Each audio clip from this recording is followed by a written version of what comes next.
One of the biggest mistakes people make in real estate is talking about the housing market like it's moving in one direction. It's not. And in 2026, one of the clearest examples of that is the Midwest.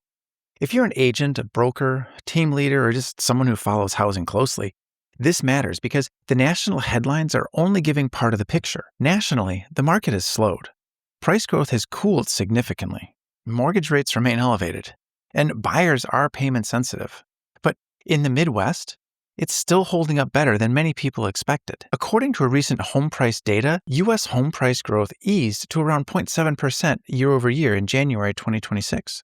Meanwhile, the Midwest posted about a 3.56% annual growth, with Illinois, Wisconsin, and Nebraska among the strongest performing states. So, what's going on? The first thing to understand is that this is not just a regional story. It's an affordability story. In many parts of the country, buyers are exhausted. Prices rose too fast over the past few years. Mortgage rates remain much higher than they were during the ultra-low rate era, and monthly payments are still difficult for many households to absorb. That has cooled demand in a lot of places. But the Midwest entered this part of the cycle from a more reasonable starting point. Home values in the Midwest markets did not become as detached from income as they did in some Sunbelt and coastal metros. So even though affordability is still a challenge, it's less extreme in many Midwest markets. The relative affordability is helping demand hold together. This is one reason the Midwest was the strongest region in February pending home sales, according to NAR. The second thing happening is that the U.S. housing market is becoming a two-speed market.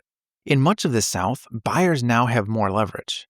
Redfin says sellers outnumber buyers nationally by a record margin, and the strongest buyers markets are concentrated in the South. In contrast, the Midwest and Northeast are home to many of the tighter, more seller-leaning markets. That matters because it changes how agents should communicate. If you're in a softer market with more supply and longer days on the market, your messaging may need to focus on pricing correctly, concessions, and buyer negotiation opportunities. If you're in a stronger Midwest market, your messaging should sound very different.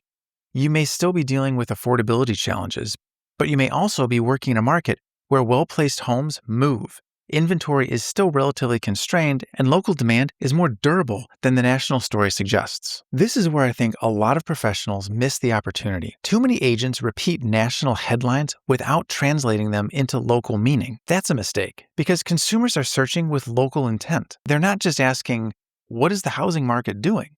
They're asking, is now a good time to buy a house in Illinois? Why are Midwest home prices still rising? Is the Midwest housing market cooling? Are homes in my area still selling fast? This is where GEO and AEO matter. Your content has to answer the questions people are actually typing and speaking into search. So if you're in the Midwest, your content should directly address themes like why Midwest housing is more resilient in 2026, why affordability still favors many Midwest buyers compared with other regions, why local inventory matters more than national headlines, why a city may not be behaving like Florida, Texas, or Arizona. That kind of content is more useful, more searchable, and more likely to position you as the local expert. So look at Illinois. Illinois Realtors' March forecast showed expected seasonal price gains in the Chicago metro and the city of Chicago heading into the spring. That does not mean that every submarket is booming. It does mean this region is not following the same pattern as some of the softer markets, getting the national headlines. Look at Redfin's market balance reporting. The company continues to show many Sunbelt metros as buyer-friendly, while the Midwest appears much tighter by comparison. And look at national home price data. When national appreciation is barely positive, but the Midwest is still posting stronger growth, that tells you local fundamentals are still carrying weight. I do not think this means the Midwest is immune. Affordability is still an issue. Mortgage rates still matter. Consumer confidence still matters.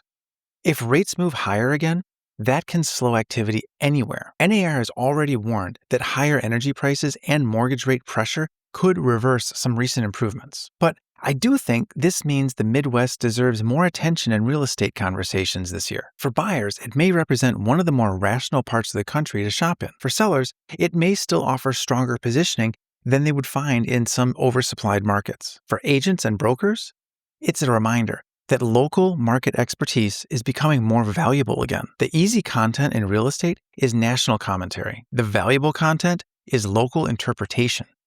And in 2026, the Midwest is giving professionals a great opportunity to show they understand the difference. So the next time someone says the housing market is slowing, the right response is this: which housing market? Because right now, the Midwest is reminding us all that real estate is local. Affordability still drives demand, and local strength can exist even when national momentum cools.